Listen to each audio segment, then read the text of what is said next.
Hi, this is A.S.D.P. ufologist Jody Brown from Arizona, and you are watching Alien Strand podcast with host Donald Ledesma.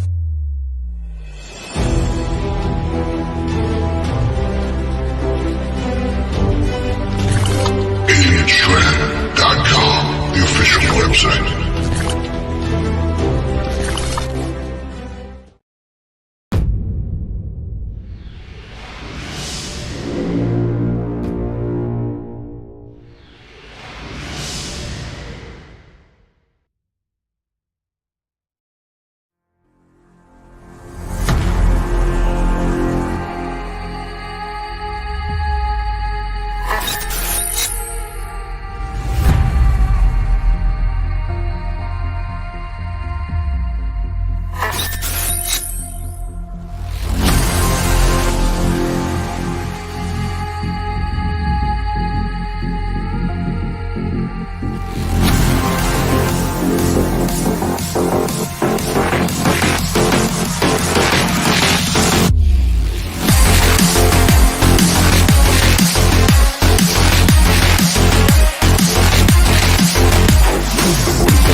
On my Area 51 line, you're on the air. Hello. Hello, Art. Yes. Hi. I don't have a whole lot of time. Well, look, let's begin by finding out whether you're using this line properly or not. Area 51. Yeah, that's right. Were you an employee or are you now? A former employee. Former employee. I was let go on a medical discharge about a week ago, and I've kind of been running across the country. Oh man, I don't know where to start. They're gonna they'll triangulate on this position really soon. So you can't spend a lot of time on the phone. So give us something quick. Okay. Okay. What we're thinking of as aliens are they're extra-dimensional beings that an earlier precursor of the space program made contact with. They are not what they claim to be. They have infiltrated a lot of aspects of the military establishment, particularly the Area 51. The disasters that are coming, the military, I'm sorry, the government knows about them, and there's a lot of safe areas in this world that they could begin moving the population to now, Art. But they're not doing anything. They are not. They want the major population centers wiped out so that the few that are left will be more easily controllable. Discharged.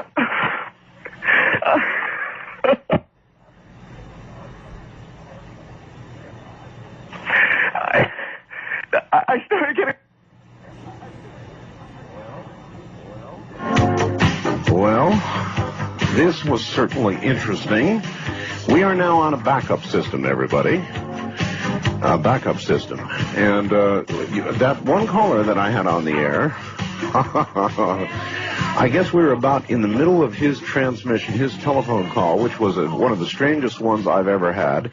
And the entire transmitting system by satellite went down here, and we were notified we were off the air. And it would appear to be from this end and some sort of massive transmit failure. So we are now using a backup system to be on the air. And not that I would normally believe this kind of thing, mind you, but I can't help but wonder if somebody zapped us in some way. We'll find out. East of the on my Area 51 line, you're on the air. Hello. Now that I got your attention, welcome to today's Alien Strand podcast. So that was very hard to listen to sometimes because I've played it back on my shows a couple of times, on my older shows. And it's just one of those things that when you're listening to the sound of his voice, that he's got a lot of fear because of something that he knows or something that happened, that to him, that, the information that he had was very important, and he had to get it out to Art Bell from Coast to Coast. So, thank you guys for watching today. I wanted to introduce that to you guys on today's show because it's going to have a lot to do with what's going on today, of what we're going to talk about with Terry and myself. But before we get going, thank you for watching the Alien Strand podcast here, A.S.D.P. We're on 26, 27 platforms. We are all over the world already. Believe it or not, we're in, 12 countries, something like that, or all over the world, maybe more. Our downloads are just getting bigger and bigger because everybody's starting to pay attention to Alien Strand podcast and everything that's happening, because we are disclosure, we're citizen ufologists giving disclosure of what's going on out there in the world today. Now, you can catch us on iHeartRadio, Spotify, Apple Podcasts. You can even ask Alexa and she'll play you some Alien Strand podcast. So get ready. Today's going to be an amazing show. We have a lot to talk about. Don't forget, we do have this new thing. It's called, for us, it's new. It's called Patreon. So we already have one episode on Patreon already. We're going to get another one out today, tomorrow. We'll have another one out during the week. And this is for VIPs, for people that want to be a part of our Patreon. Go check that out. Remember, everything that we talk about on any of our podcasts, when you go to the information on the podcast, even if it's on the video, you'll see all the links to everything because I post all the links to everything. So you can just click the link and it'll take you right to all these pages or even any of the pages that I talk about today. So don't forget, catch, tonight's podcast with Mr. Terry Linch. We're going to be talking about the Lear Test, all right? And if you don't know what that is, we're going to explain it to you in a little bit. So that way, it has a lot to do with Art Bell, has a lot to do with what John Lear and the things that he talked about and the information that he's going to give tonight, that he gave, because he's passed on, but he gave some information that gives you something to think about, man. And that's what we're going to talk about today. All right. Of course, we're going to talk about other UFOs and everything like that. Don't forget, catch our movie, The Middle, the documentary. We have it on Amazon Prime, $2.99. Go check that out. That's without commercials. Give us a thumbs up. Watch it on Tubi TV. Hey, free. What can you ask for? Tubi TV, just make sure to give us a big old thumbs up. Got to get in front of the camera here. Here you go. So go check that out. We really appreciate you guys. Even Terry gives it a big thumbs up. He just says, man, he thanks everyone for watching the film because it has a lot to do with what happened with him up there in Paulina Peak. It's very important to watch that. Now, before you watch The Middle Part 2, because it's not out yet, it's still in production. I am in editing. We're getting all that together. So all these people are going to be on this film. They're going to be telling their amazing stories and disclosure because that's what it is. We had Mr. Richard Bowman a few days ago, and, he gave his disclosure. He might not have been too much on words, but because he was kind of nervous about talking about it, but he was able to get the story out, right? And this is what he wanted to do. And I hope you guys heard that podcast. You can actually find it on audio as well.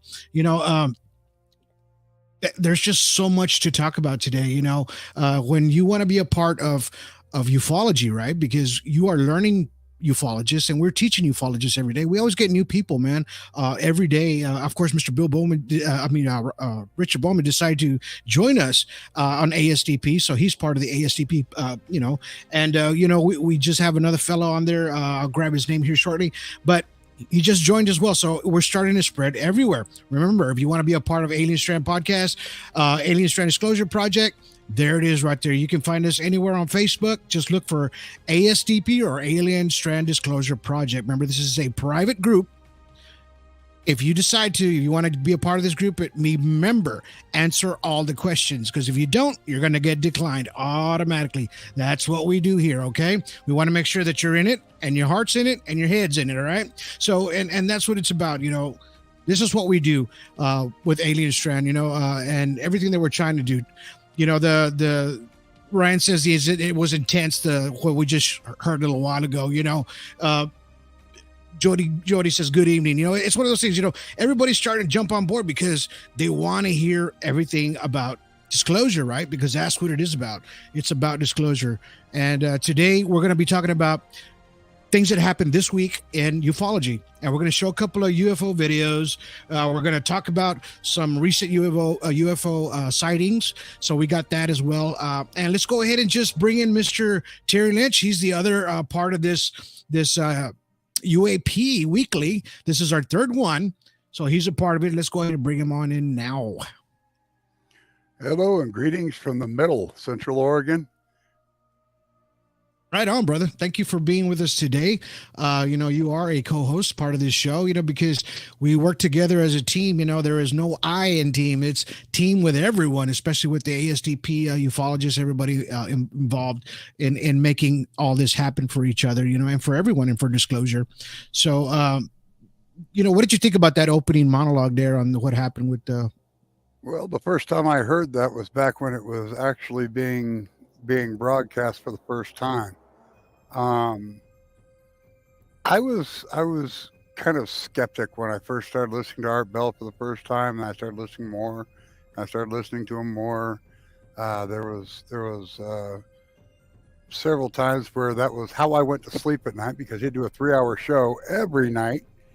And then after he was done doing the show, he would just rerun the tape, and then bam, he had another 3 hours of the same show on the same station. So he became pretty locked in to a person who didn't have cable television at the time. As a matter of fact, not many people really did have cable in my neighborhood back then, when Art Bell was really just kind of starting out. But that in particular time, I was already hooked, and I found myself listening to him every night as I went to bed. Then a few times when I was out driving, I probably shouldn't have been. Right. That'll scare the crap out of you in the middle of the night on the road. It does. I remember, I was a truck driver for 16 years, and even before then, I was always driving all the time. I remember, always going like Houston, San Antonio, or even out of state. I was 2 o'clock in the morning, 3 o'clock in the morning. I'm driving these big old trucks, and I'm listening to Coast to Coast, you know what I mean? And listening to Art Bell and different shows, not just his, but it was different shows. But his was the one that stuck out the most to me, and I couldn't wait to grab it again the next evening, when I was going back out. I always had my radio locked in, the AM station locked into that station, just to listen to it because it was so interesting, right? And that really grabbed my attention. But yeah, that phone call really freaked me out there, when I first heard it the first time. I'd call him the godfather of ufology at this point. He brought everything pretty much to the top, right to the surface. Most of the people that we know about today that are like the leading ufologists or leading anything to do with this field, at one point or another, they were either on his show or they were going to be on his show, and unfortunately, him and John Lear passed the same year.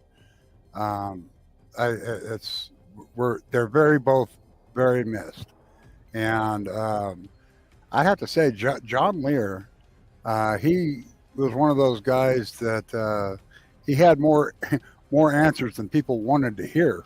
Yeah, he hung out with people like Bob Lazar. He was actually with Bob Lazar at S4 on the backside when they got stopped by the sheriff out there, right? And they confiscated all their camera gear, right? But he's one of those guys that he's flown.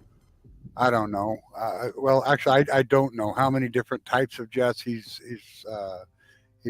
family is the Lear jet family, and he was a test pilot. Yeah, he was, and we're going to get into his part of the show later in the show, towards the middle end. But he was this guy knew everything. Just when you put Bob Lazar's story, his story together, and you're like thinking, wow, and then when you listen to this 8.5 minutes of Lear talking, he's going to make you think and make you wonder. We're going to play that tonight because I want you guys to hear it before you guys chime in. But let's go ahead and talk about UAP Weekly and what happened this week. This week, I ended up posting up this couple of photos that somebody caught in Ohio of this. It almost looks like a craft falling down out of the sky, but I think it was something that was coming down slow, and it was just kind of making this.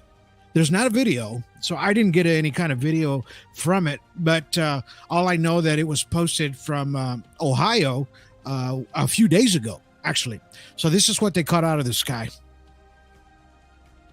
Wow.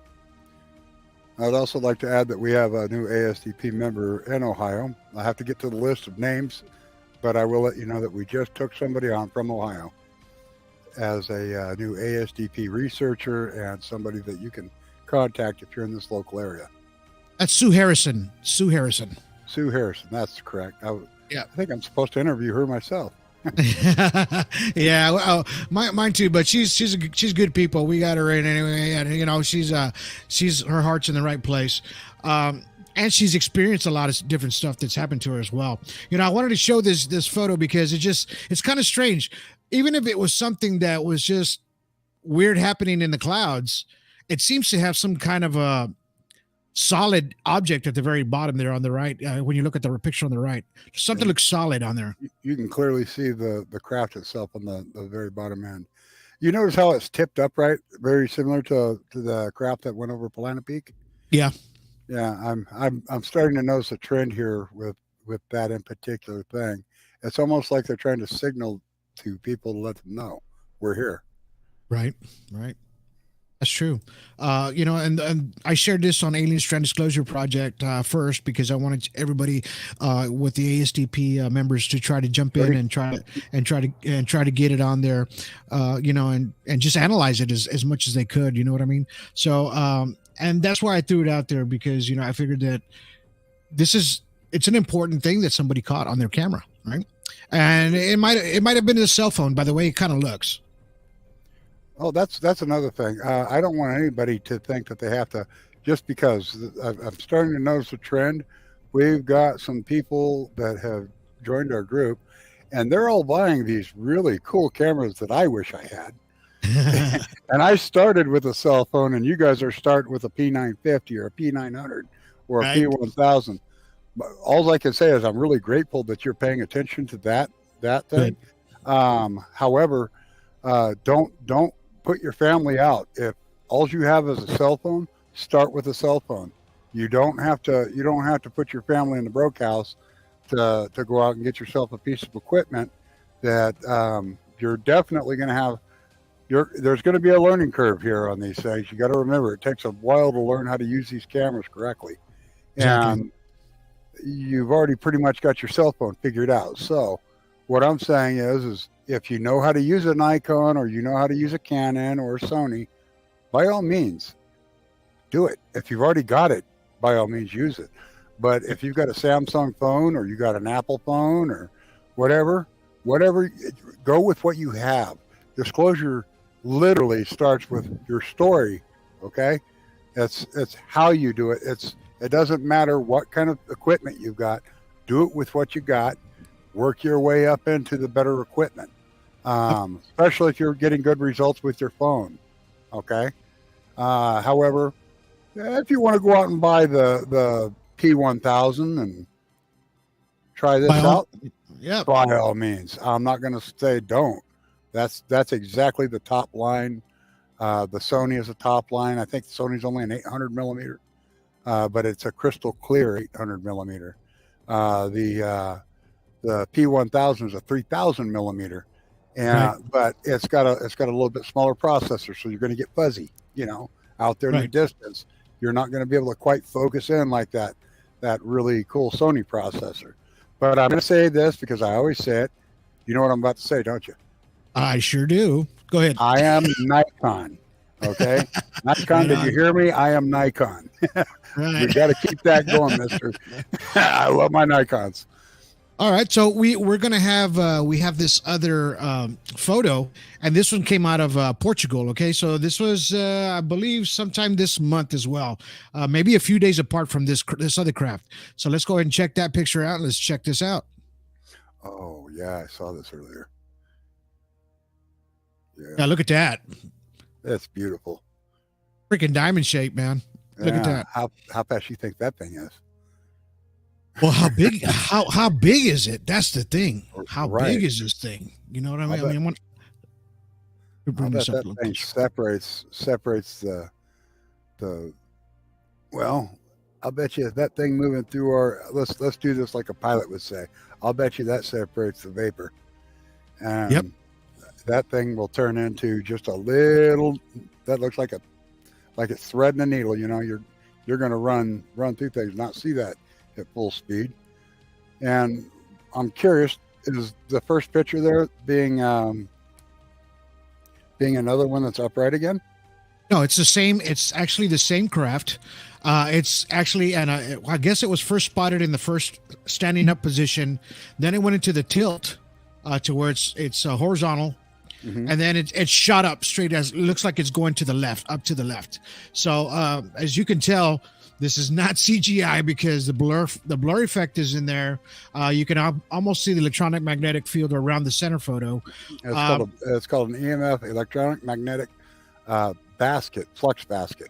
Right. Is what that is. Right. Exactly. And that's, I mean, just to catch this. And look, it's not nighttime. It's daytime. People are catching this during the day. I do my best UFO captures during the daytime. That's Right. when I catch mine. Yeah, and if you can, if you grab a photo, even a still, okay, just like these are just stills. I don't know if there's a video out there. There might be, man. I don't know, but I just grabbed the stills from it because I wanted people to see this because I knew it was authentic. If you do grab a still, use your apps, even your regular, in your cell phone on your camera, you can adjust your photos, adjust the contrast on them, bring the colors to different, and zoom in the photo before you start working on it. So that way you can really see if there's anything around it. You can catch an electronic magnetic field on it, use Pixlr, use that V2 art, use that, man. That's a really good one. I know that Anibal uses that all the time. So any kind of video software, photo software, that you can use to try to enhance photos, I do recommend it 100% to try to see if it is real or not real. Most of the times you're going to get the different kind of, how do you say, the spectrums, right? These different spectrums out of it, like night vision. They have all kinds of different ones that you can use. So this is a learning curve for people that are just starting in ufology. Try using these apps, that's going to help bring these photos out. And I didn't do it on this because, it's just, I wanted you to see the original photos, the original colors, and what came out of this person's cell phone. Now, this shape right here, I mean, it looks sharp. I mean, it looks sharp. You know what I mean? I don't know. I have seen crafts that look like this. There was some that were caught next to a jet. What was it, about 6 months ago? It got real popular, and it kind of looked. I had this diamond shape, but it looked a little more grayish. This one actually looks like a dark black, maybe like a shadow. All right. There's another thing. This is just my opinion. Okay, it's not this. Nothing here is written in stone, but what I'm going to say is stone. A lot of this, to me, the darker stuff, looks like there's a possibility that a lot of these crafts are made out of like a basalt or obsidian or even granite. Right. If you go down to Ecuador or New Zealand, a few other places, they got these great big spheres that are all over the place. Now, again, this is just my opinion. I believe that those spheres are spent spheres that have been going across our skies for numbers and numbers of years, and they depleted and they dropped down into this area. Keep in mind, this is where the Mayans were. This is where I'm going to call them the Maori. I don't want to do. There's two kinds of Maori. One was a headhunter, and the other one was not. But they would drop into these areas where the Maori were. That's like Australia. That's New Guinea. That's New Zealand. And all those micro, what do they call them? Micronesia islands. That's where you'll find this type of people, and you'll also find these spheres. Most of this is closer to the equator because I think of the rotation. These things utilize the rotation, go opposite of rotation, so they would be able to pick up speed. And they probably were using these things probably the same way they're doing it today, using them as like a drone to kind of see what's going on down the ground. Right. Again, this is just my theory. A lot of people, like in the South America or Central America, not South America, Central America region, would say that these things were for like people of clout. It was something that was made for them from the people for people of clout. And you got to also keep in mind that let's see, what they call those big heads. You know what I'm talking about? The you're right there. Yeah, man, I know. I need to take some more of those smart pills. Exactly. Yeah. But we'll come up with it at some point here, and we'll let you know what they're called. They're an ancient culture that passed through, and you find these heads all the way around the world, right at the equator. This is, I mean, all in Africa, in Mexico, and David Nash says Olmec. I love David Nash. Yeah, I know, me too. That guy. First off, David Nash knows how to ask good questions, and David Nash seems to have the damn answers when we are at a loss. So that's right. That's another thing. Thank you, David Nash, man. You again. I think I told you early in the day you're the man on this stuff. That's right. So let's talk about something a little different, okay? Because I saw this pop up, and we never talk about Bigfoot, Sasquatch, things like that, you know. But I'm going to bring this up because I love Bigfoot. I love Sasquatch, right? I love to talk about that too, that part of it. So this photo was captured off of a trail cam. Might be the most clearest face photo that I've ever seen. This thing looks real as hell. So let's go ahead and show it. All right, here we go. Where's the location here? I don't know, but it's in Celsius. Oh my goodness, look at that. Oof. Look at that. That, back when I was riding motorcycles, that looks like a dude I stepped on his toe in the old black horse. Yeah, I wouldn't want to step on this guy's toe, though. That's for sure. I bought him a beer. I think it was okay. Yeah. I mean, look at the detail on the teeth. He's even got a broken tooth. The nose looks about right. The eye separation on top. You can actually see the pupil on the right eye. Look at that. And it's muddy or dirty. I don't know about the time. Somebody might have changed the colors on it or whatever, because it says it's 2:42 in the morning, but it's going in Celsius. I mean, it could be in Alaska, man. Well, I mean, you know what I'm saying? I mean, up there where it could be where they have all that daylight. I don't know. I mean, this is like the weirdest thing as far as the way it looks. That looks like my older brother's profile picture. Yeah. There you go, Larry. I got you. Yeah. I mean, it's a scary looking thing, man. I don't know if because look at the head. The head looks kind of small in a sense, but the whole shape of the hair to the neck, where doesn't even have a neck. We all know that this Sasquatch don't have a neck most of the time when they're walking, right? I don't know. Well, you can see fog. It looks like fog in the background. So this, it. Let's see, at 2:42 a.m. Yeah, this is going to have to be pretty far north. This is going to have to be towards the northern, like the Yukon territory of Alaska, or possibly up around Canada, the northern areas of Canada. You get much further, it's too cold. Ryan says, could it be above the Arctic Circle? No snow. I'm not seeing snow. I'm seeing a lot of greenery there, but it looks like fog. Yeah, it looks like fog in the background to me. The background too. Possibly a forest fire, I guess. It could be that. I mean, if somebody in the group here or anybody knows about trees, plants, because sometimes people can see a tree and they'll know what part of the, Right. country it came from. It'd be nice to run across a dendrologist right about now. Be nice, right? Yeah, it would be, because they could actually give you the exact time of year in this picture. Yeah, and even David Nash says, "How close do you have to be face to face to get a clearer picture?" He goes, "Too close, I would, I guess." And you would always complain, "Man, it's always blurry. It's always blurry." You know what I mean? I hear it all the time. It's always blurry. Well, look, now you got a really nice clear photo. He's literally, I'm not saying he's smiling, but he's probably kind of looking at what the heck he's looking at in front of him, like the camera, like he found it. I think he's looking at it going, damn, they had to use a ladder to get my face shot. Right. Yeah, to put that on the tree. Mhm. I got to let you know, I'm in a location, and I've actually taken you to some of these spots.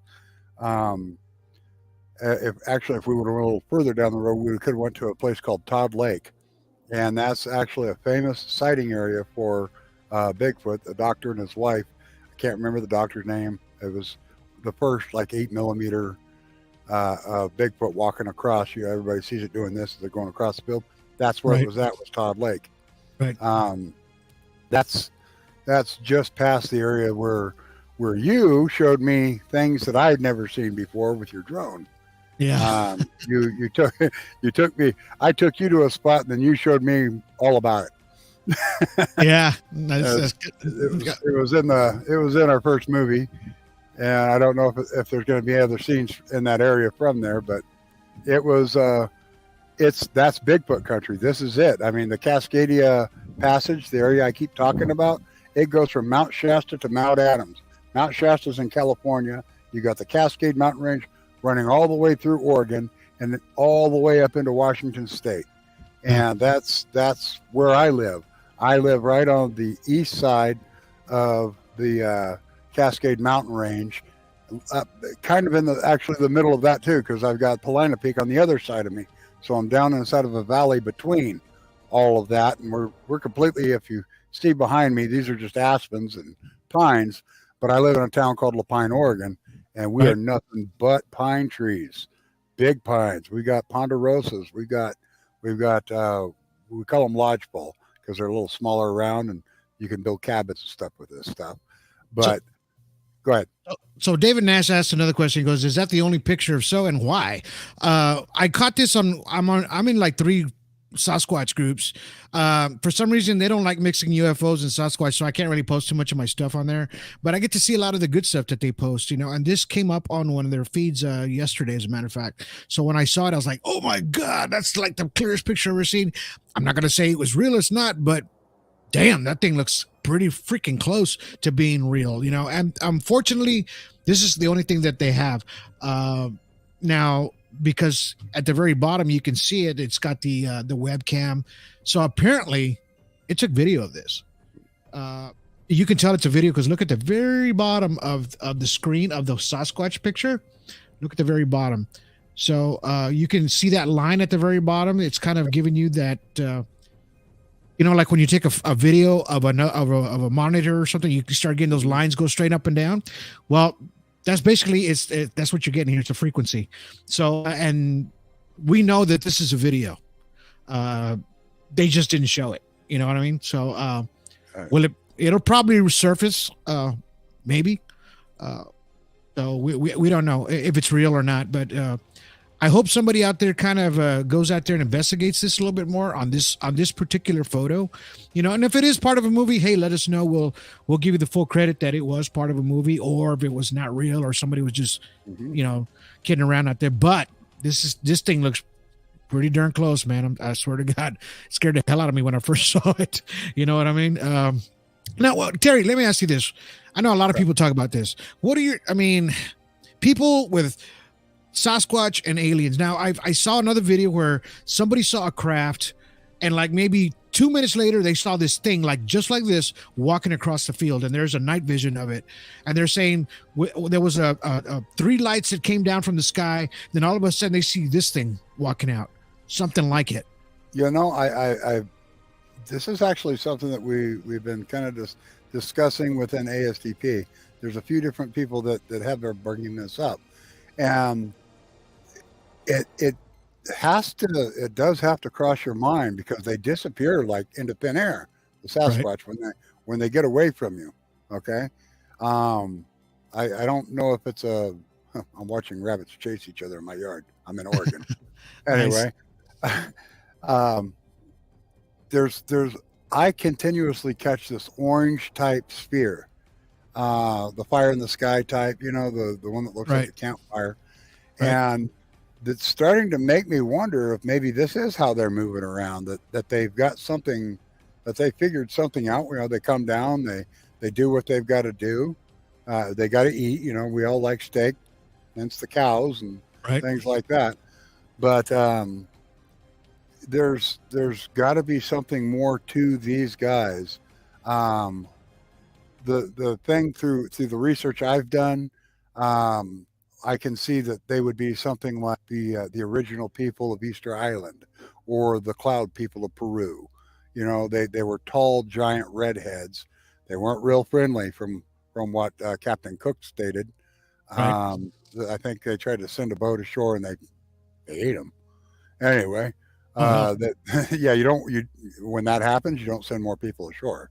Yeah, for sure. Well, I mean, if you really think about it, this creature has been seen all over the world, man. I mean, first it was North America, Canada, you know, then it was America around, then it started getting, they've even had reports in Texas, man, northern Texas, at the very panhandle, that they've seen this thing. So, and it's all over the place. They call them Yeti, the further north you go, Sasquatch, when you get down into the lower 50 or lower 40, 48, that is, the lower 48. You get down into all the way into Australia. They call them what do they call them? Yowie. They call him the Yowie. They've got him. He's Mr. Abominable Snowman over there with the people over in China and all that up through there. With they've got it. They definitely have different names, but it's the same guy, the same people. They just there was one more I wanted to touch on. It was very recent. But they called him the Kandahar Giant. Kandahar, yeah, that was the Kandahar Giant in Afghanistan. Yeah, or it was Pakistan. Pakistan. Yeah, I think I talked about it. Yeah, I think I talked about it. Anyway, they called him the Kandahar Giant. He took out when the whole unit went up. First, the unit went up. Special Forces came in after because they lost the whole unit. So. They send some Special Forces guys up there, and all they find is a bunch of the clothes torn to pieces and equipment torn to pieces. And these guys are looking all over the place, and they're seeing where this whole unit had been devastated, and they didn't know what it was. Right. Well, the Special Forces team came up on this cave, and all of a sudden a spear came out of that cave, and right through. I don't know the gentleman's name. I'm sorry for not knowing that because I did a report on this. A spear came out and killed the guy. The damn thing come running out to retrieve its spear. As soon as it got its spear back, well, what do our Special Forces do? Oh, yeah, they shot it full of holes. Okay, so they took it back with them. Nobody's heard much more about it since. It was about 15 or 20 seconds of straight fire with all different kinds of weapons that they used. So Marisol says in Florida, they call it the skunk ape in Florida. So I guess skunk ape. Because I guess it stinks real bad. I've heard it smells real bad, you know, when these things are right by. I mean, you know, I don't know if they're hygiene or whatever, but you know, it's just crazy, man. Yeah, even Ryan says, you know, I believe there was some sightings in Florida too. These things are all over.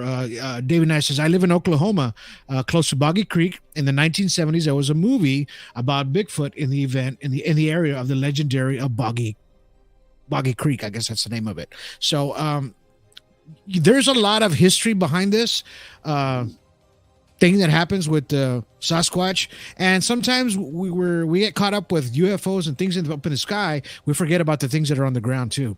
So, you know, and that's one of them. And you know, I hate to just drop that subject, but we need to watch two videos. Okay, guys. So let's go ahead and check out this video. And we talked about last week, Terry and I, about how how UFOs cloak and how they used water and to kind of use the mist around themselves because they're made out of, what was it, Terry? Hydrogen, or what's it? Hydrogen, yeah. It's hydrogen.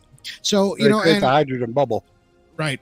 And we're gonna watch this video. It's in Spanish, but it's pretty short. But you'll get the logistics of it. Okay, here we go.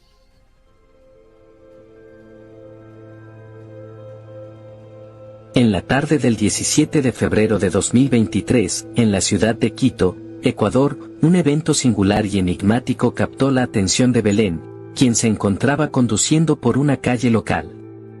A las 6:11 de la tarde, mientras dirigía su mirada hacia el horizonte, fue testigo de una escena sorprendente que la dejó perpleja. A lo largo de su trayecto, divisó una nube singular que descendía gradualmente desde las alturas, llegando a una posición aproximada de 15 metros sobre el suelo. Sin embargo, lo más intrigante fue lo que ocurrió después. La nube comenzó a ascender nuevamente, revelando un patrón de rotación que la diferenciaba de las demás. A pesar de elevarse, no se desvanecía entre las nubes circundantes, en cambio, destacaba de manera prominente en el cielo. A medida que la nube continuaba su ascenso, su forma cambiaba y evolucionaba. En las imágenes y videos registrados, se percibía claramente un movimiento de rotación y aunque su presencia se desvanecía gradualmente, seguía en ascenso persistente hasta convertirse en un... All right, so you can pretty much tell what he was pretty much saying, that this thing was just hovering, and it stayed in shape. So it's basically what he said. It stayed in shape, and while it was tumbling, it never dissipated. It always stayed the same. Even when it went up, shot up straight up in the clouds, it even started twisting and turning kind of sideways. So I don't know if you could see it, Terry, in the video, how it looked from a distance, how it was kind of turning. It started changing shape, like it started looking like a craft. What are your thoughts on that, man? Alto nomás el sueño, porque este gringo muy poquito es. Oh, wait a minute, back to this. There you go. That was a really good video, man. We have lots of friends down in the Mexico area and South America and Central America. I want to give a shout out to all of them. Every one of you guys. Hello. You're all A.S.D. members and part of it. Now that was absolutely a wonderful video.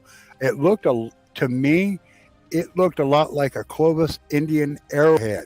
I don't know if you noticed that. It looked a lot like, maybe this is how they came up with this idea of aerodynamics for shooting an arrow. But that, to me, that's what it looked like to me. And I really appreciate that we have people all around the world that are willing to do this at every walk of life. The things that we're seeing right now, like that, it shows you that there is a different type of craft for every whatever. I mean, I can't tell you what each race is because, right. We have to actually meet these things at some point here. We're going to find somebody who can become an ambassador, an right. actual ambassador. And we will be able to put that signal out. I don't recommend to be any type of military person, and especially now, not a politician. Right. And let's go one step further. It shouldn't be a religious figure either. This should be somebody that the people come together and say, this is the person we want to represent us for this conversation. And right. I'm not that guy, because I still have to be doctrinated in on what these things even look like. Right. I hear it can be pretty dangerous just looking at one of these things if you're not ready to see them, depending on which race they are or what type of alien they are. Marisol says it looks like a biological cloud, and then because it's keeping its shape, right? Like it's alive, right? Right. And it's got some kind of thickness to it too. Jody Brown says I have seen one similar to that on the ground, and it appears to look just like a cloud, right? Michael Beavers is on today. He's watching. Thank you, sir. He's sharing the podcast. Man. Yes, sir. That's more Oregon right there. Right. And I always talk about, how these things are always in the clouds, and how a lot of people take photos of clouds. I'm one of them. A lot of us on A.S.D.P do it. And some people say, "Oh, that's a pretty cloud." But we're looking at something totally different, man. You know, you know what I Put a mean? filter to it. Yeah, when you put a filter in, and then Ani Ball gets a hold of it, or Chris gets a hold of it, they're showing you craft just shooting all over the place on these things, and it's in the clouds, going above the clouds, below the clouds, you know. And we're taking these photos and pictures, and not just because of the ooh ah moment, but because we're seeing something that we know is probably up there, right? So I had to throw that video out because even though it was in Spanish, it's okay. I was able to translate just a little bit, not so much. I know Spanish, but I'm like a 50-60%er. I usually tell him what's going on. Yeah. Yep. So it's because I'm Irish. Yeah, Irish Spanish now. So we got one more video, and let's go ahead and share this video real quick, and let's talk about it real quick. So this is a very short one, all right? So here we go, and you tell me what you guys think about it, right? Here we go.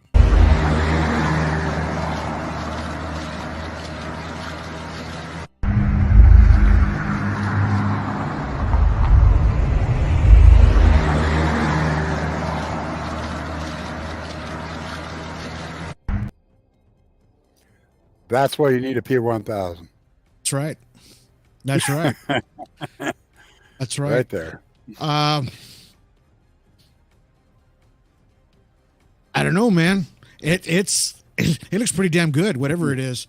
What do you think about that, Terry? Well, when you see something like that, that's first off, if you're looking up and you actually see something like that, hide behind the cloud you're under, you're going to feel kind of overwhelmed.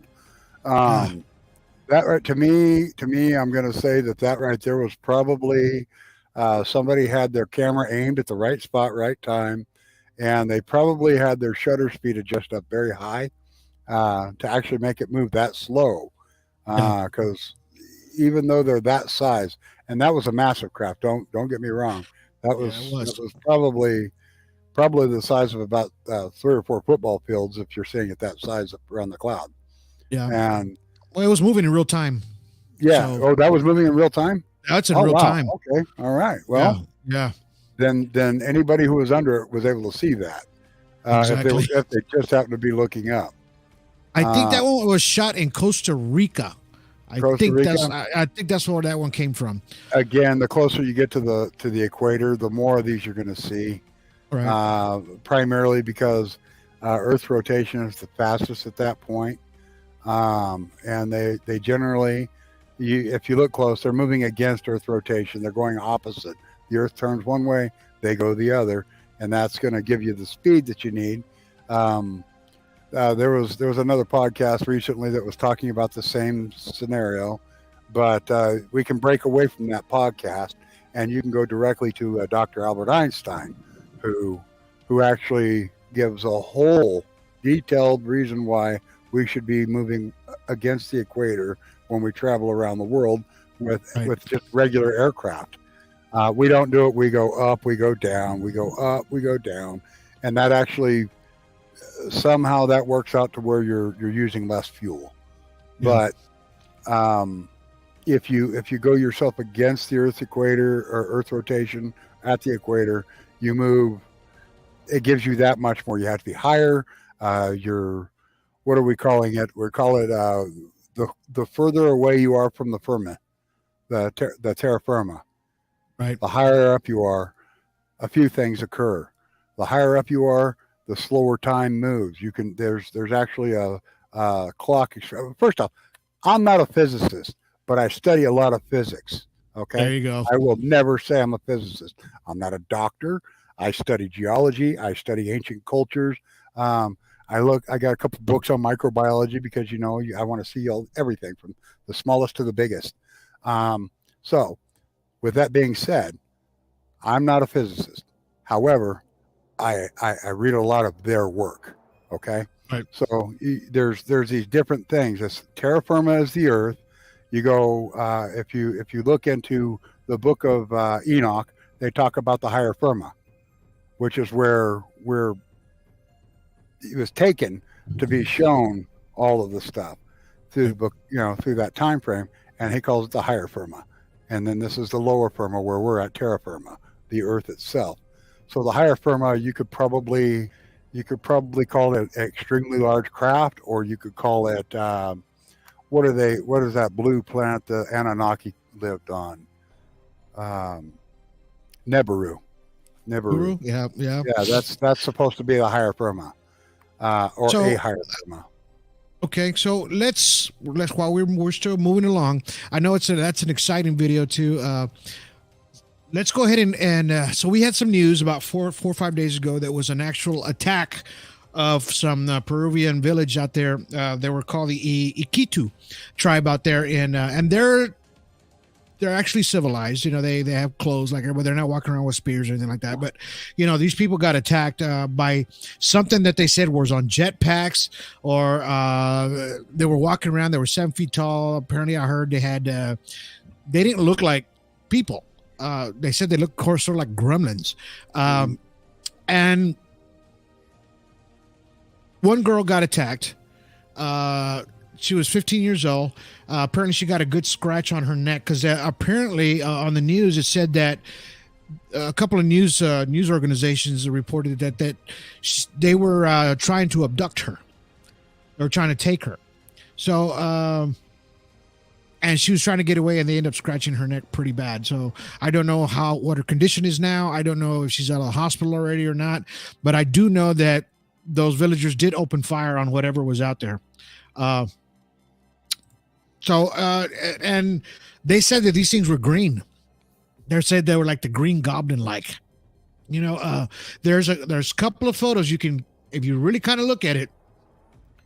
The one in the center is about the closest one you're going to get to how these things look like. Now look at the head. Look at the head of that thing. Doesn't look like there's a jetpack attached to that, does there? I don't see a jetpack.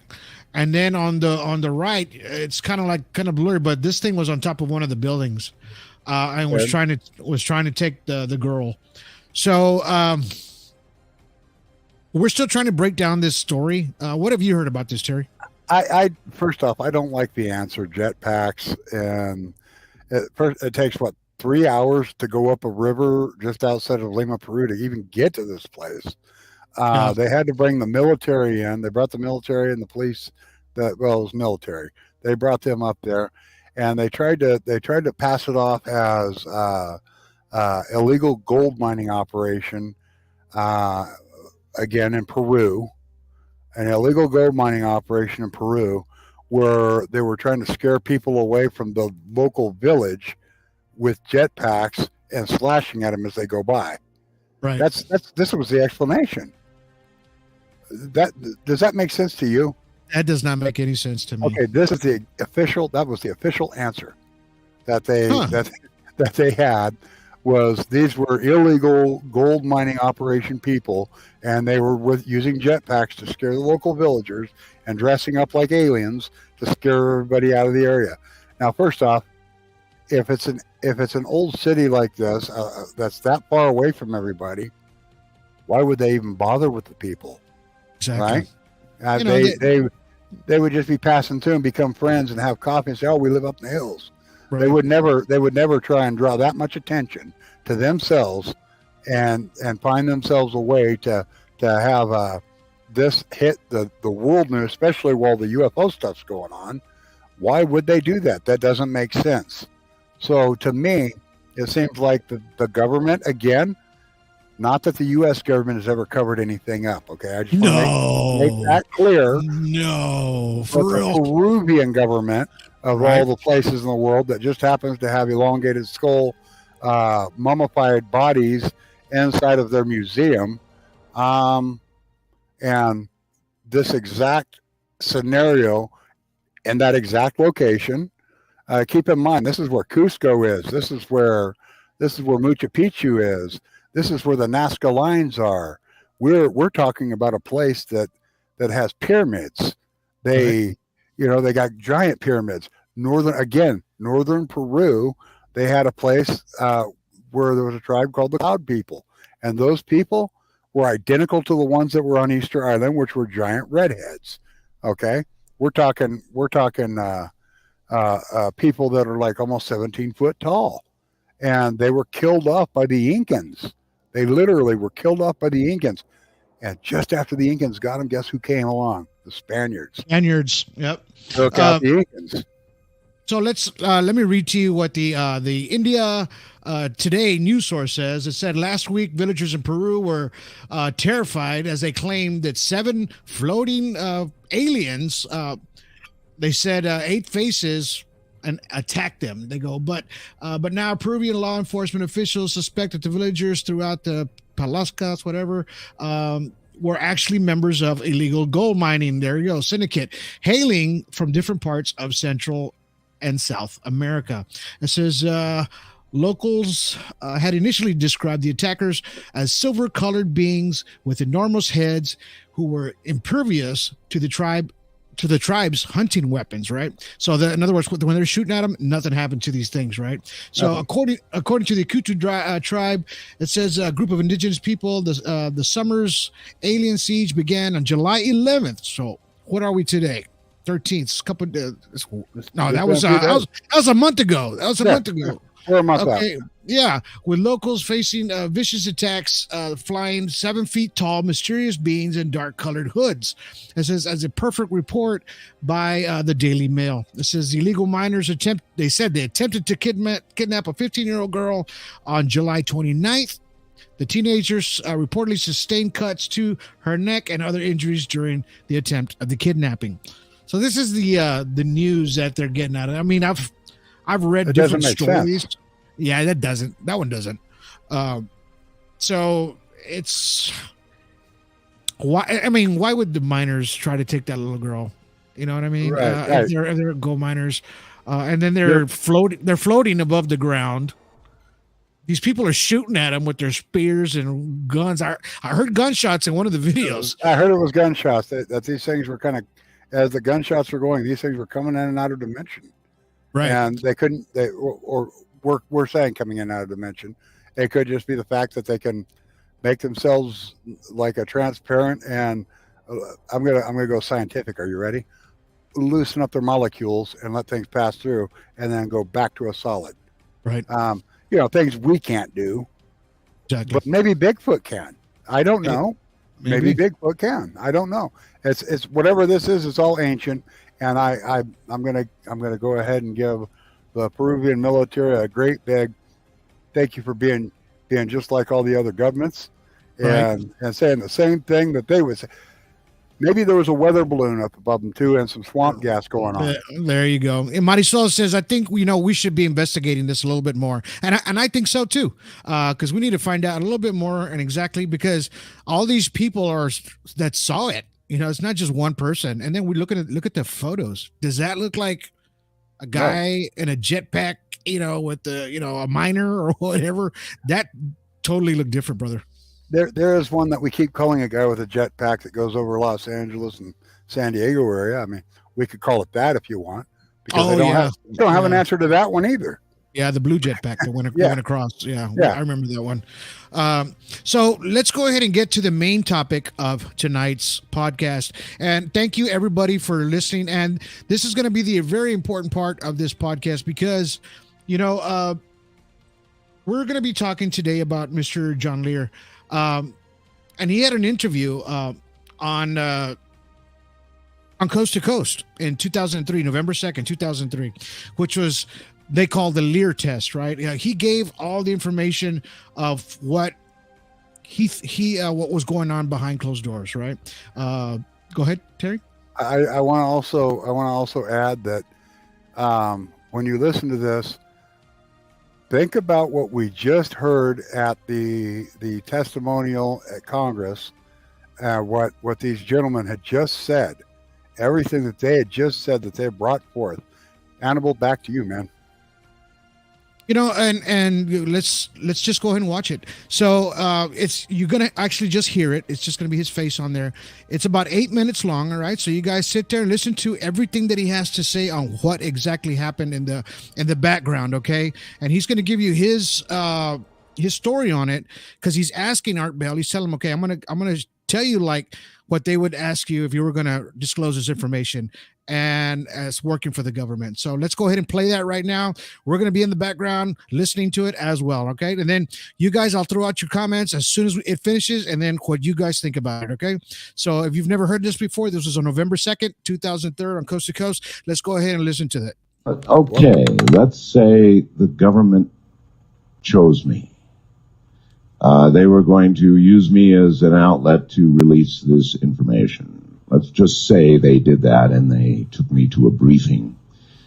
Then what, John? Okay, we whisked you to, or they whisked you to Washington, D.C. You get limoed to this building, beautiful building. You go up into this room. They say, Art, you're the guy. If you give us the go-ahead, we're going to release everything we know to the public. And if you decide to go ahead, all major networks will be provided with information on all aspects of the cover-up. No type of information will be withheld because of the deal for immunity for all participants of the cover-up provides that nothing, no artifact, no piece of information be withheld. So here's what happened, Art. And of course, this we'll use some videos and stills.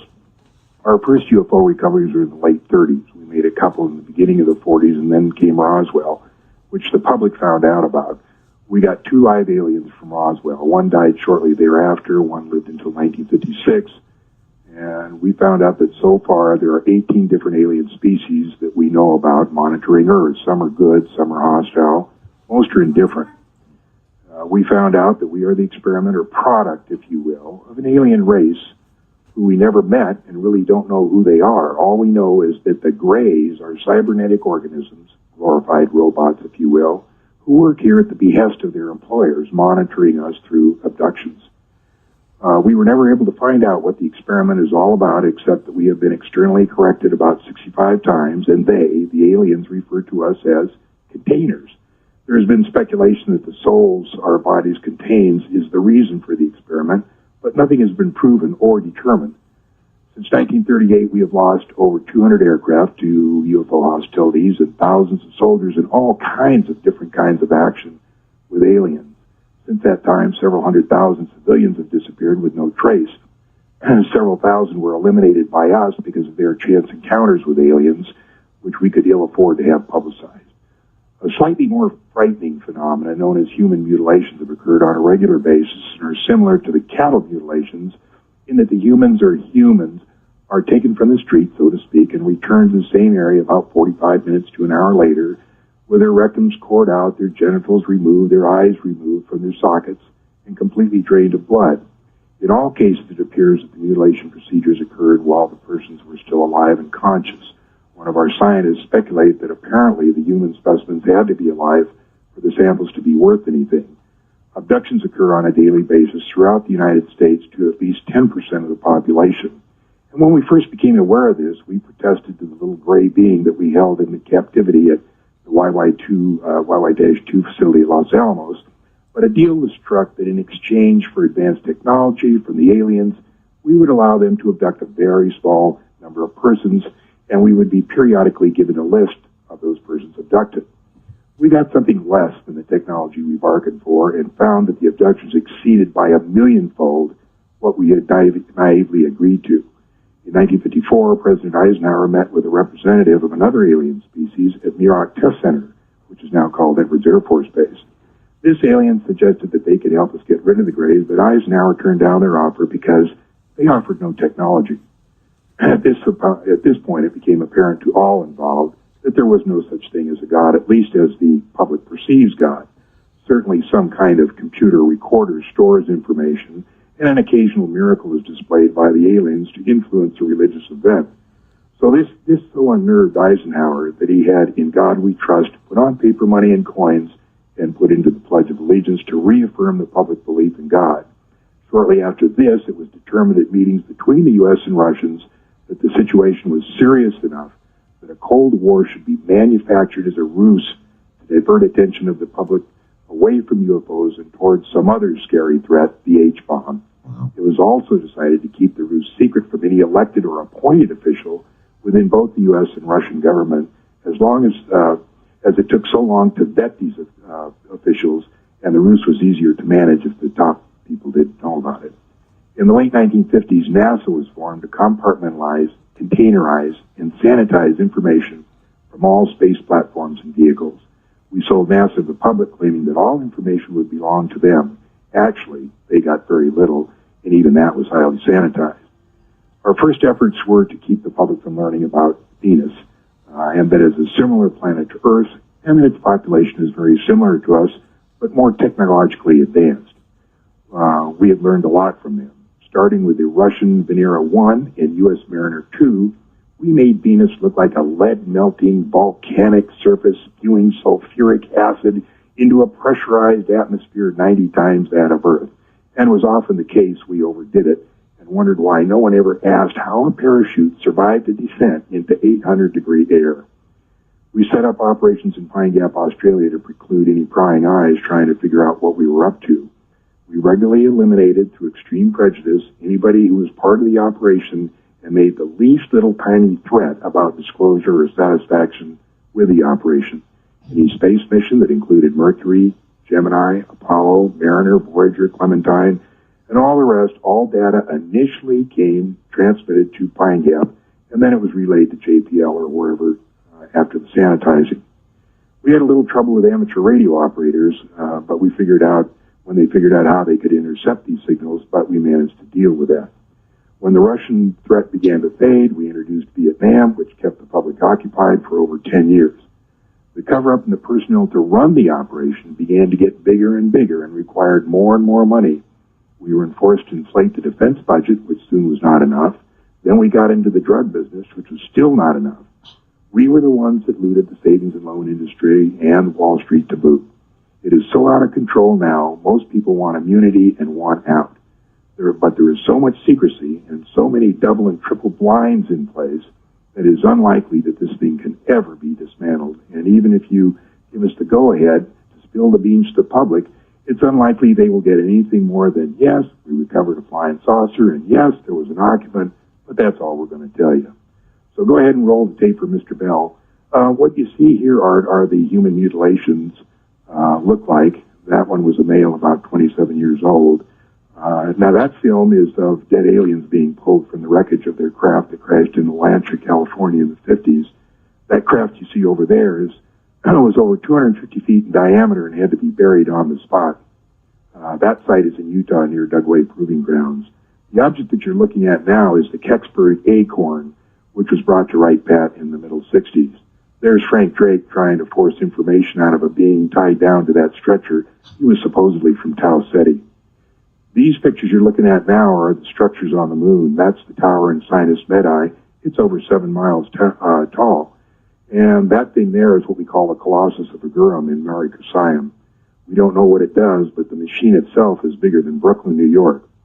Now, those are videos of the domes covering the craters. You can see that some are in a very advanced state of decay. Now, these are 5-second slides of the 18 different alien species we are looking at. That one there is the most gruesome looking.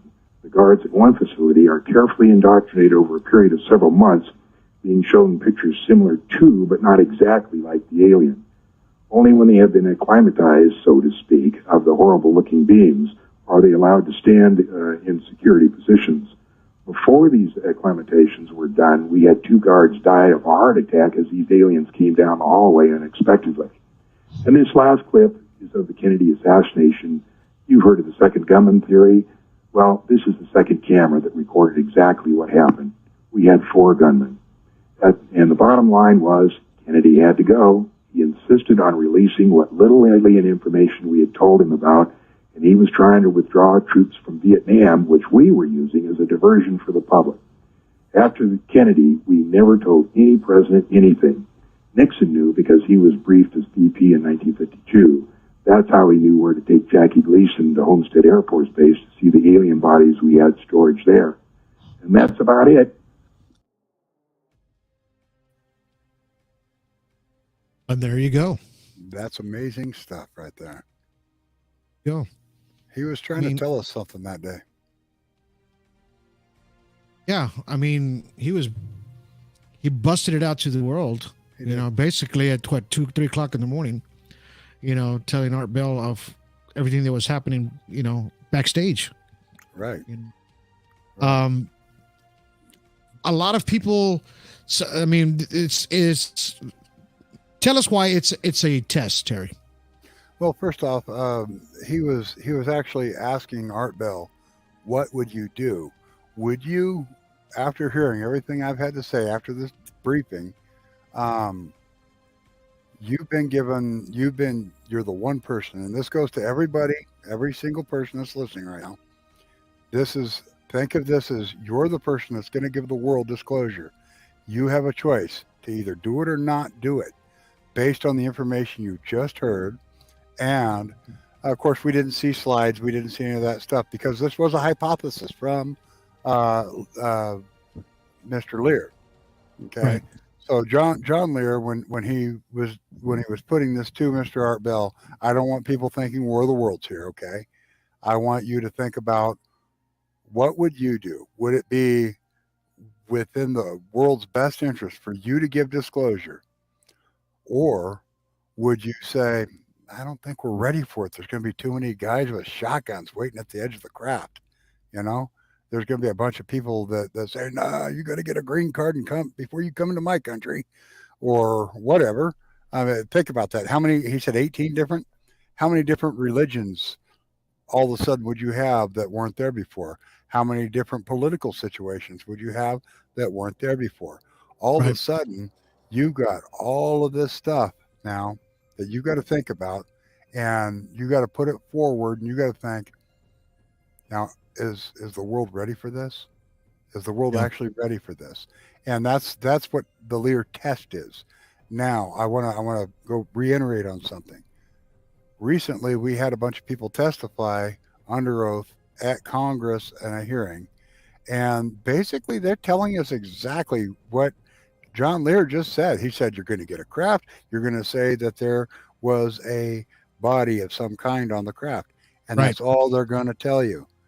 Yep. Well, we just got that. We just got exactly that from people that were doing these compartmentalized jobs. They call it a whistleblower because you actually witnessed it. You can't go up there and say, I'm a whistleblower, but I'm going to make as much crap up as I possibly can, but I'm going to do it under oath. That's not how this works. They don't see you if you're full of crap, okay? Especially with what's going on right now.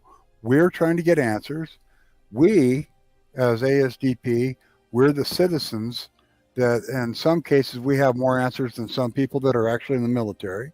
But there's a lot of people in the military that if they were to come tell us what they have seen and done, we would be completely beside ourselves because there's things we just don't know. I mean, we always say this, there's not one person on this planet that's an expert on this subject.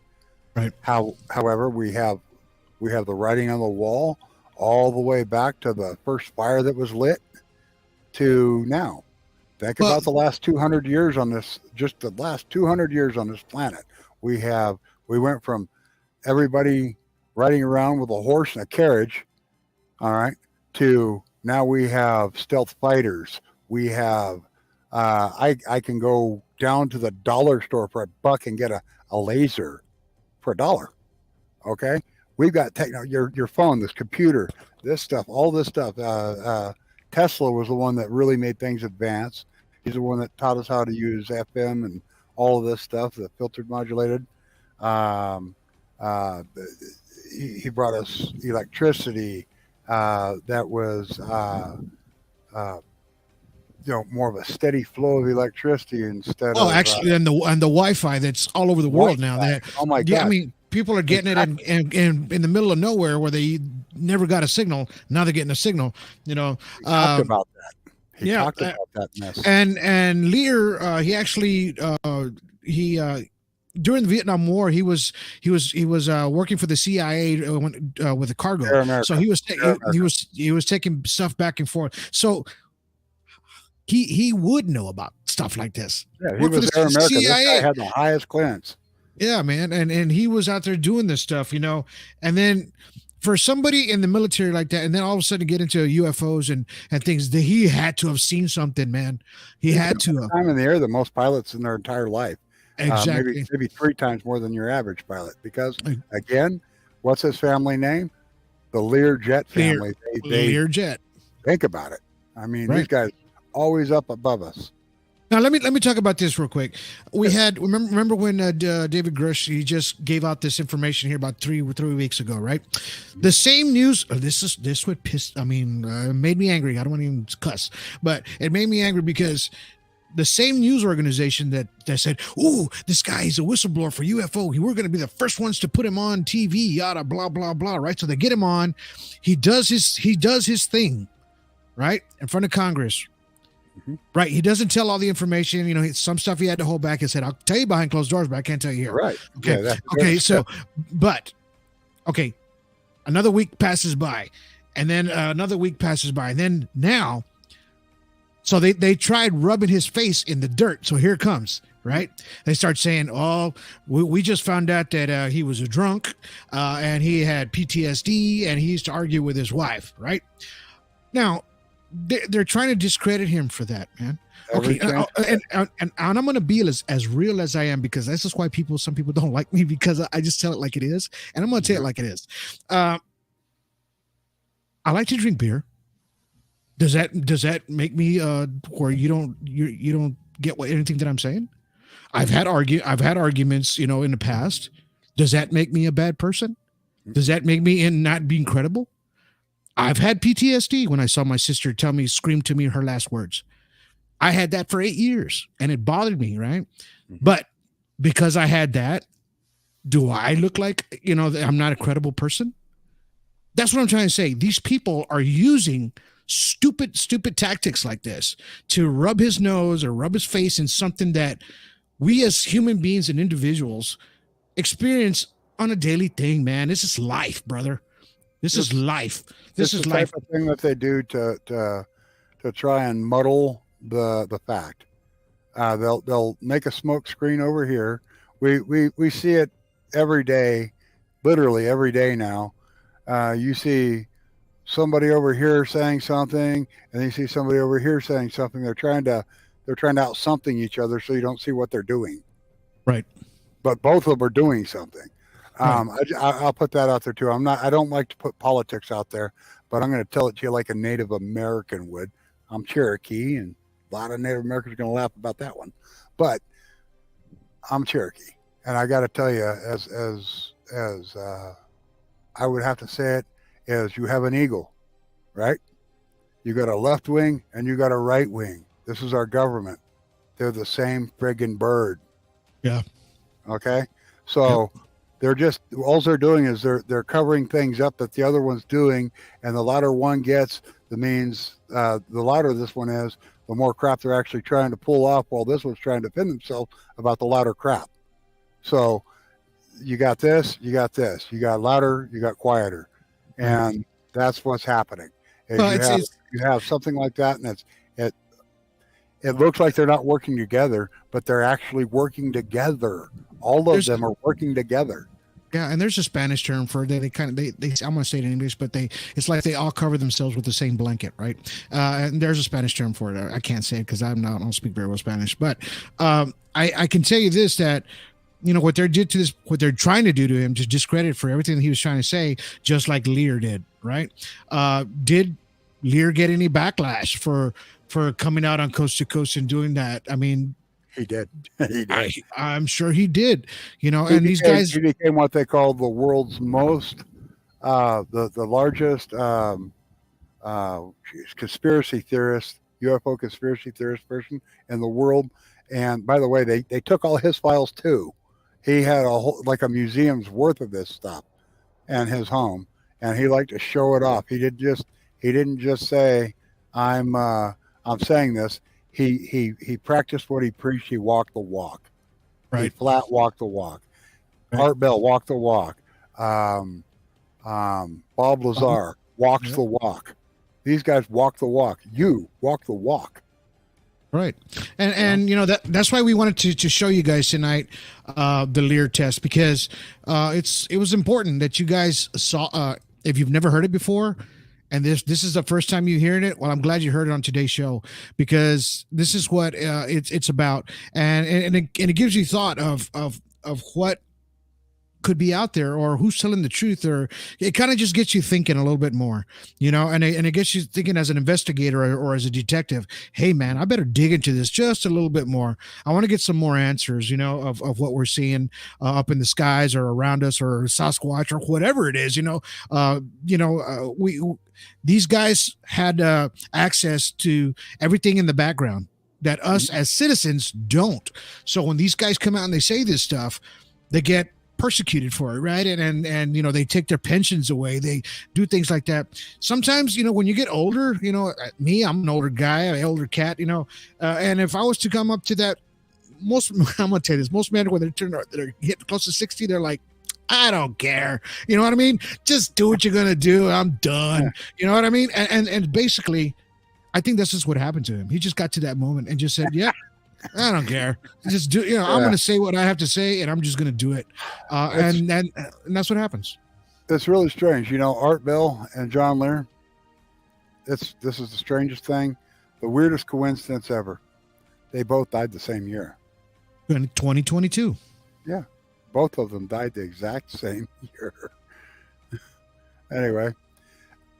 All I know is if it wasn't for them, and I guarantee you that you had some stuff tonight that was on another show from way back, but what these gentlemen were doing is called disclosure. Okay, that's what they were trying to do, and in the spirit of disclosure, you got to hear their voices from the grave. These guys came out of the grave tonight. And they put on a show again that you hadn't heard in how many years now? Yeah. I mean, come on. That was 2003, wasn't it, when that show was broadcast? Yeah. Yep. 2003. Okay, so here we are, like 20 years later, and we just had a discussion about two of the innovators of ufology. These guys brought it to us, and tonight we brought it back to you. And this is what we're all about. We're A.S.D.P. ufologists. We're around the world. It's about your disclosure. Okay, when you come to us, disclosure starts with your story and respect from people like me and Annabelle Quiones and Donald Ledesma, and we've got people all around the world for you to tell your story to. And if you tell your story to any one of our A.S.D.P. researchers, me and Donald Ledesma, we're going to hear about this, and we're going to know your name. We're going to find out exactly what your story is. And at some point, you may end up being on his show, or this show. Exactly. He's got a couple different shows here, and we're trying to put together ways to make. We're not trying to get rich. We're trying to get our researchers to locations. That's why when you see $5 a month to be able to hear this after hours thing or this new show that we've got now, we sell shirts, we sell all kinds of things, but we're not making any money, that's for sure. We're just trying to pay for the website. We're trying to pay for gas. Say there's a guy over in South Carolina, Billy. Say he wants to go to some place right there in the Appalachian Mountains, and he's one of our guys, and he needs fuel money to get there. We're going to make sure he can get there and he can get back. And that's what this is about. We're trying to raise money to be able to pay for disclosure. Okay. I mean, if you go to church, you're putting a tithe in. This right here is I'm not saying this is a church. What I'm saying is this is disclosure. And we're trying to make sure the world gets to see what everyone else is saying. Or if you've already seen it and you're wanting to make sure that somebody can get to you to take that report. Okay. That's what we're about. We want to be able to go there. Cameras cost money, gas, the car, to repair the car, whatever. This all costs money. Every one of these people that are coming out to be an A.S.D.P. researcher, to come take your report, not one person is paid. Nobody. This is a voluntary thing. It is strictly voluntary. At some point, we will try and figure out how to become a nonprofit. That way, it's easier for you to donate, and it'll make it to where we're not going to be scrutinized over what we're doing, and we're going to, because as of right now, we're a bunch of citizen ufologists that have gotten together, and we're trying to do our very best to get you the story from around the entire planet. Okay, we got people. Again, I said, in other countries, all the way around this world. We got people in different countries, and everybody Right. does their part. And they've not one person's ever been paid for this, not one. So you can actually go to ASDP-UFO.com if you want to donate. You can donate old equipment, camera, laptop that you're not using anymore. Just clean it out, and you can. There's a site there. You can just click on it, and it'll give you the address where to send it to. Everything is, we'll send you, like a receipt for donating, if you guys want to do that, and that'd be great. Everything helps for citizen ufologists, helps us, and it helps us help you. Okay, and that's basically what we're trying to do here. So, but Terry, thank you so much for being on the show today. We got to close out, man. I really appreciate you, and we'll catch you on the next one. You got anything to say to close out? I do. I want to make sure that everybody knows that A.S.D.P is here for you, and if you want straight disclosure, then Alien Strand podcast is the way to look. I'll see you next time. Right on. All right, brother. Well, thank you so much for Terry. Thank you, guys, everybody. There was a bunch of people chiming in today on today's podcast. I hope you guys enjoyed today's content, because it took a lot of time to put it together, but the disclosure was there for you guys to hear and see and everything, and for everybody to chime in. Please, if you're watching us on YouTube, click a like, subscribe. Please share this podcast if you thought it was interesting to other people that maybe might find it interesting. If you want to be a part of ASDP as well, you can go to alienstrand.com or ASDP-UFO.com. You can go there and just find us there as well. So, it's been my pleasure to be here today, and just to kind of tell you guys, thank you guys for being a part of everything that we do here, and just chiming in, because, we love each and every one of you guys for what you do, as far as citizens out there, sharing our stuff on Alien Strand Disclosure Project, and being a part of the team. Because remember, there is no I in team. It's all of us working together. We're all hand in hand, man, and that's what we do as a team. So thank you, guys. I appreciate each and one of you guys. You guys just have yourselves a good day.